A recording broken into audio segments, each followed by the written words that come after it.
Hello everyone, I am doctor Kanishka Kaushik. Welcome you all on topper stop. So guys, UPSC EPFO की हमने first revision जो है वो fab के फर्स्ट डे से शुरू की थी, आई थिंक फर्स्ट या सेकंड फैब से। तो हमने अपने शेड्यूल अनुसार जो है अपना फर्स्ट रिवीजन कंप्लीट कर लिया है। अब बारी आती है सेकंड रिवीजन की। सेकंड रिवीजन में हम जितनी भी चीज़ें हमने पढ़ी हैं उनको एक ब्रीफ में लेके चलेंगे ताकि आपकी रिवीजन हो, और उसी के साथ कुछ मैं आपको बताया करती थी कि कीवर्ड्स बनाने चाहिए, आपको फ्लो चार्ट्स बनाने चाहिए, तो उसमें मैं आपकी हेल्प करूँगी। आज जो शुरुआत करने जा रहे हैं सेकंड रिवीजन की वो करने जा रहे हैं अपनी लेबर लॉज से। तो इसके अंदर जो है इस तरीके से माइंड मैप के फॉर्म में हम लेबर लॉज को कंप्लीट करेंगे। शुरुआत करते हैं ट्रेड यूनियन एक्ट 1926 से। और अगर आपको ये वीडियो पसंद आती है तो उसके बाद भी अपकमिंग वीडियोस हम इस तरीके की बनाइएगा, तो मुझे बताइएगा ज़रूर। तो चलिए शुरू करते हैं ट्रेड यूनियन एक्ट 1926 से। तो सबसे पहले जो है ऑब्जेक्टिव से बात करते हैं। यहाँ पे हम मोस्ट इंपॉर्टेंट चीज़ों को देखेंगे। ऐसा नहीं है कि हम बस उसको एक्सप्लेन करे जा रहे हैं, माइंड मैप का मतलब यही होता है ना, सिंपल सी बात है।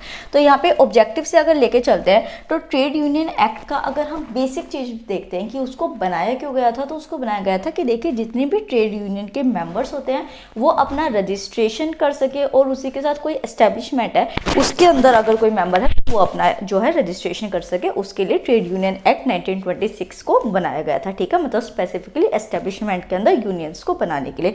सेकंड जो है वो यहाँ पे आता है, आपको क्या यहाँ पे याद रखना है कि देखिए यहाँ पे मैंने सेक्शंस मेंशन कर रखे हैं। तो सेक्शंस आपको याद रखने हैं क्योंकि डायरेक्टली जो है ये पूछे जा सकते हैं कि कौन से सेक्शन में क्या चीज मेंशन है। ठीक है, दूसरी चीज अब आती है मिनिमम रिक्वायरमेंट की। अगर हम बात करते हैं कि किसी एस्टेब्लिशमेंट के अंदर अगर यूनियन बनाना चाहते हैं तो उसकी क्या एलिजिबिलिटी होनी चाहिए थी, अगर हम एक सिंपल भाषा में इसको देखें तो यहाँ पे मिनिमम रिक्वायरमेंट की अगर बात करते हैं तो मोर देन जो 10% मेंबर्स हैं, मतलब कि उस एस्टेब्लिशमेंट के, या फिर 100 वर्कमैन जो है अगर वो मेंबर्स बनना चाहते हैं उस यूनियन का, मतलब कि एक यूनियन सेटअप करना चाहते हैं, तो उसी टाइम पीरियड में जो है एक ट्रेड यूनियन का एस्टेब्लिशमेंट या रजिस्ट्रेशन हो सकता है। दूसरी बात यहाँ पे आती है कि रजिस्ट्रेशन जब कोई भी पर्सन करना चाहेगा अपना यूनियन के अंदर, तो क्या उसके पास एलिजिबिलिटी होनी चाहिए और क्या क्या उसको सबमिट करना है। तो यहाँ पे सबसे पहले देखते हैं कि जो रजिस्ट्रेशन है, मतलब कि कोई एस्टेब्लिशमेंट है, ठीक है, उसके अंदर पहले से ही मान लीजिए कोई यूनियन प्रेजेंट है, तो उस यूनियन के अंदर जो है वो पहले से ही 7 या उससे ज़्यादा सब्सक्राइबर होने चाहिए, मतलब कि 7 मेंबर यूनियंस के अंदर होने चाहिए।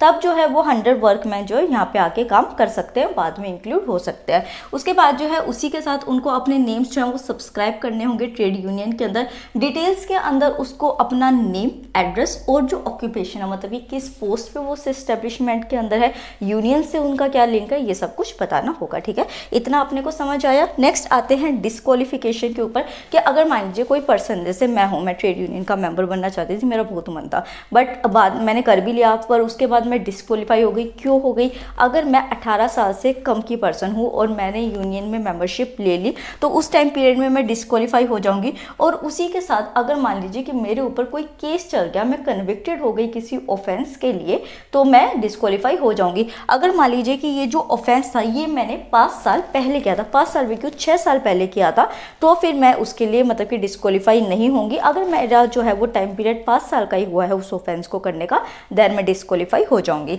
नेक्स्ट आते हैं कंसिलिएशन के ऊपर। डिस्क्वालीफाई के बाद मतलब कि किस तरीके से जो आपकी मेंबरशिप है वो कैंसिल हो जाएगी डायरेक्टली। अगर मान लीजिए कि आपने जो मेंबरशिप थी वो एक्वायर की थी किसी फ्रॉड के थ्रू, तो फिर आपकी ये जो है कैंसिल हो जाएगी। उसी के साथ जो है अगर मान लीजिए कि जब इस एस्टेब्लिशमेंट को, इस यूनियन को बनाया गया था, तो उस टाइम तो 100 वर्कमैन थे या 10% जो थे, ज़्यादा पॉपुलेशन थी, बट जो हुआ बाद में क्या हुआ कि इसके अंदर वो कम हो गए, मतलब कि डिक्रीज हो गए। तो उस टाइप में जो है मेंबर्स अगर कंप्लीट नहीं रहेंगे तो यूनियंस के में जितने भी मेंबर्स बचे होंगे उनका कैंसिलेशन हो जाएगा। आपको याद क्या रखना है कि अगर डिस्क्वालिफिकेशन की बात करते हैं तो सेक्शन 21A के अंदर disqualification under trade union act 1926 को बताया गया है।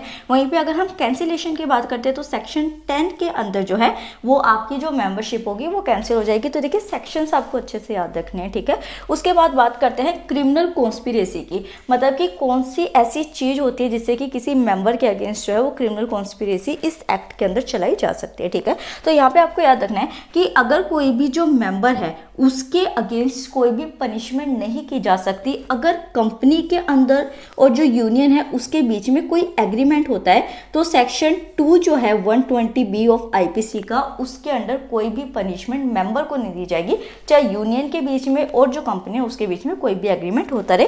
तो ये क्रिमिनल कॉन्स्पिरेसी का टर्म आपको याद रखना है। उसके बाद आते हैं रिटर्न्स के कि क्या रिटर्न्स आपको मिलते हैं अगर आप यहाँ पे जो है यूनियन का मेंबर बनते हैं। तो यहाँ पे जो है हर साल आपको एनुअली रजिस्टर करना होता है 31 दिसंबर तक, और फिर जो है उसके बाद जो भी रिटर्न्स होते हैं आपके, जो भी बेनिफिट्स होते हैं वो आपको प्रोवाइड हो जाते हैं।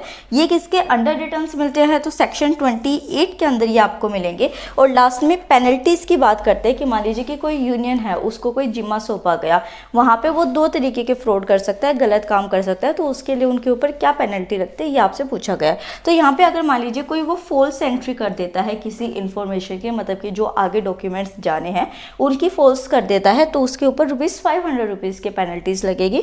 बट वहीं पे अगर वो कोई फॉल्स इन्फॉर्मेशन प्रोवाइड कर रहा है किसी पर्सन, जैसे मैं पूछने जा रहा हूँ कि भाई ये जो डिस्प्यूट हो रहा है क्यों हो रहा है, तो वो मेरे को गलत बात बता देता है, गलत रीज़न बता देता है, तो उस टाइम पीरियड में ₹200 का उसके ऊपर फाइन लग जाएगा। तो ये सारा आपको समझ आ गया। उसी के साथ आपको ये भी देखना है कि ये जो रिटर्न्स है ना, इनकी ऑडिटिंग भी 31 दिसंबर तक हो जाती है। तो इस तरीके से हमने ट्रेड यूनियन एक्ट को 1926 को माइंड मैप से कर लिया। चलिए अब दूसरी लॉ को शुरू करते हैं। Guys next is minimum wages act 1948, अपना ट्रेड यूनियन का आपने देख लिया 1926 का। तो देखिए सेक्शन वाइज से मैंने हर चीज़ जो है वो बता रखी है। एक चीज़ मैं मेंशन कर दूं कि देखिए अगर आप इस तरीके से माइंड मैप से कर रहे हैं तो इसका मतलब ये नहीं कि मैं सब कुछ इसके अंदर डाल सकती हूँ, मैं सिर्फ वो डाल रही हूँ कि जो मोस्ट इंपॉर्टेंट आपके लिए और आपकी एक रिविजन हो जाए, ठीक है। हम पढ़ नहीं रहे हैं, पढ़ने के लिए हमारी इंडिविजुअल वीडियोज़ हैं, ठीक है। तो सबसे पहले हम सेक्शन 4 से शुरुआत करते हैं कि जो मिनिमम वेजेस की हम बात कर रहे हैं उसके अंदर क्या क्या जो है आपका मेंशन है, मतलब कि क्या क्या चीज़ें इंक्लूडेड है। तो सबसे पहले देखते हैं सेक्शन 4 के अंदर जो एक बेसिक वेज किसी भी पर्सन को दी जाती है उसका काम करने के लिए, उसी के साथ जो डियरनेस अलाउंस होता है। डियरनेस अलाउंस का मैंने आपको क्या बताया था, हमारे जो इंडस्ट्रियल रिलेशन का करंट अफेयर था उसके अंदर भी ये मेंशन था कि जो एक बेसिक पे किसी भी पर्सन को दी जाती है, किसी भी वर्कर को दी जाती है। बट आप ये देखें ना कि मार्केट के अंदर इन्फ्लेशन भी होगा, महंगाई भी आएगी, तो महंगाई आएगी तो बेसिक वेजेस से तो वो बस अपना काम चला नहीं सकता। तो उस टाइम में क्या होता है, उसको डियरनेस अलाउंस दिया जाता है ताकि जो इन्फ्लेशन का प्रेशर है वो उसके ऊपर ना पड़े और वो एक अपना लिविंग स्टैंडर्ड अच्छे से मेंटेन कर सके, ठीक है। डियरनेस अलाउंस और उसी के साथ कंसेशन, जैसे कि मान लीजिए कोई फॉर्मल इकोनॉमी में पर्सन होता है, जैसे आप ही अपना देखिए, आप कल को ईपीएफओ ऑफिसर बनते हैं, ठीक है। तो उसमें क्या होगा, आपका एनफोर्समेंट ऑफिसर बनने के बाद आपको जो है मेडिकल बेनिफिट मिलेगा, आपको लोन्स मिल सकते हैं, वो मिल सकते हैं। तो एक तरीके के जो कंसेशन होते हैं जो फॉर्मल सेक्टर्स में मिलते हैं वो आपके कंसेशंस के अंदर आगे, ठीक है। तो ये सारी चीज़ें किसके अंदर आएंगी, सेक्शन 4 के अंदर। नेक्स्ट देखते हैं वर्किंग आवर्स के बारे में। तो यहाँ पे देखिए जो एक वर्किंग आवर्स फिक्स किए गए हैं वो किए गए हैं किसी भी पर्सन के लिए 8 आवर्स के, ठीक है, कि एक दिन में एक पर्सन जो है वो 8 घंटे काम करेगा। उसमें जो है वो उसको आधा 1 घंटे का ब्रेक भी दिया जाएगा। और उसी के साथ अगर 7 डेज की हम बात करते हैं तो एक आ गया है कि 7 डेज में आपको एक लीव जो है वो मिलेगी। वो लीव जो है वो किसी भी दिन हो सकती है, आपका संडे भी हो सकता है, कोई दिन भी हो सकता है, ठीक है। उसी के साथ ये देखा जाता है कि ये जो फिक्सेशन की जा रही है वेजेस एक्ट की, वो किसके थ्रू की जा रही है, मतलब ये कौन सी ऐसी अथॉरिटी है जिसके पास आप जा सकते हैं। तो यहाँ पे अप्रोप्रिएट गवर्नमेंट जो होती है उसके थ्रू ये सारी चीजें फिक्स की जाती है। अप्रोप्रिएट गवर्नमेंट क्या होती है, अपनी सेंट्रल गवर्नमेंट होती है, जो कि कुछ प्रोविजंस के अंदर स्टेट गवर्नमेंट को भी गाइड करती है कि भैया आप ऐसे ऐसे काम कर लीजिए, ठीक है।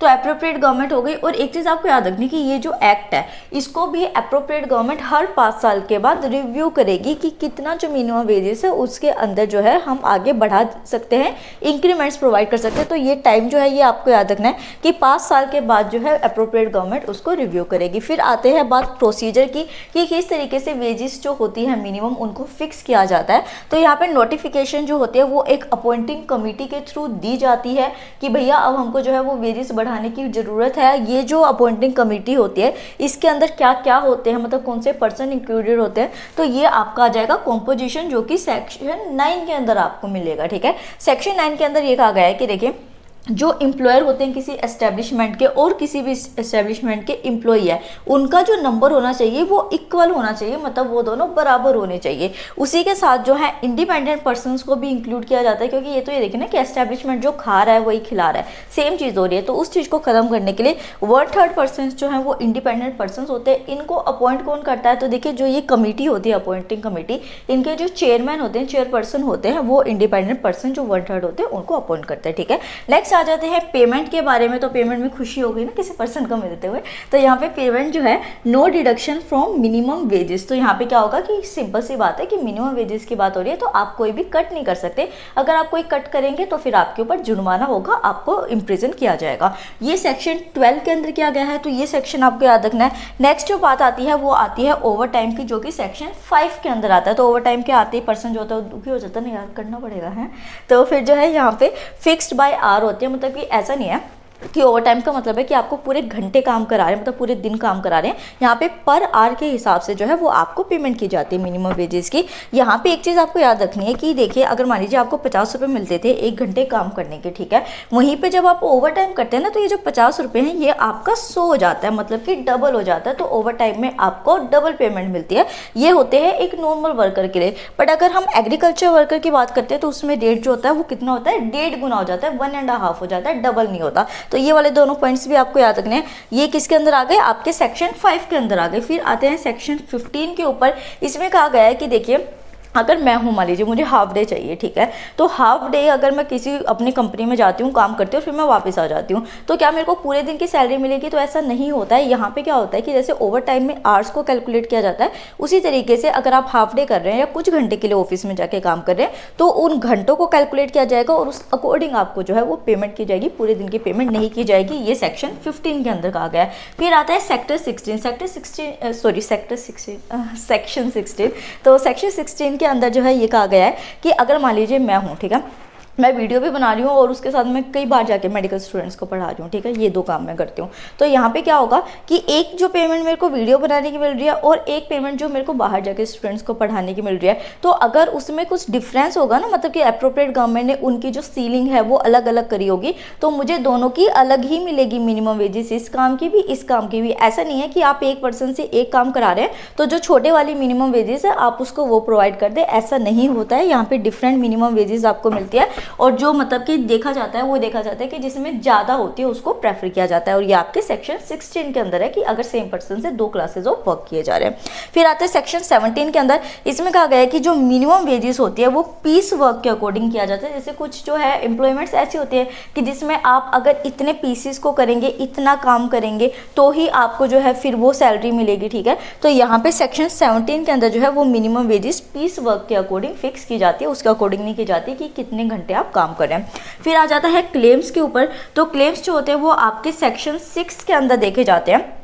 किसके थ्रू किए जाते हैं? अगर किसी पर्सन को कोई क्लेम फाइल करना है तो 6 मंथ्स के अंदर जो है वो उनको करना होता है फाइल। अगर उनका क्लेम जो होता है वो सही होता है, मान लीजिए उनको मिनिमम वेजेस नहीं प्रोवाइड की गई उनके एम्प्लॉयर के थ्रू, तो यहाँ पे जो कंपनसेशन उसको मिलेगा वो 10 टाइम्स मिलेगा, मतलब 10 गुना मिलेगा जो भी आपका मिनिमम वेजेस होगा। उसके बाद बात करते हैं कि किस तरीके के रजिस्टर्स जो है वो एक एम्प्लॉयर को या किसी भी फैक्ट्री एस्टेब्लिशमेंट को मेंटेन करने होते हैं। तो ये आपका आ जाएगा सेक्शन 18 के अंदर। यहाँ पे आपको 4 तरीके के रजिस्टर्स जो है वो मेंटेन करने होते हैं। कौन से, मतलब सब रूल्स के अंदर है वो याद करने की जरूरत नहीं है। यहाँ पे स्पेसिफिकली फाइन से रिलेटेड जो है, मतलब वर्कर के ऊपर कोई फाइन लग रहा है उसका रजिस्टर आपको मेंटेन करना है। ओवर टाइम कितना आप प्रोवाइड कर रहे हैं, वेज स्लिप्स आपको मेंटेन करके रखनी होती है, ये रिकॉर्ड्स के अंदर आ जाते हैं। और उसके साथ एनुअल रिटर्न कितना जो है वो उस एस्टेब्लिशमेंट के थ्रू भरा जा रहा है, ये सारी चीजें रजिस्टर्स मेंटेन करने होते हैं। किसके अंदर? सेक्शन 18 के अंदर, ठीक है।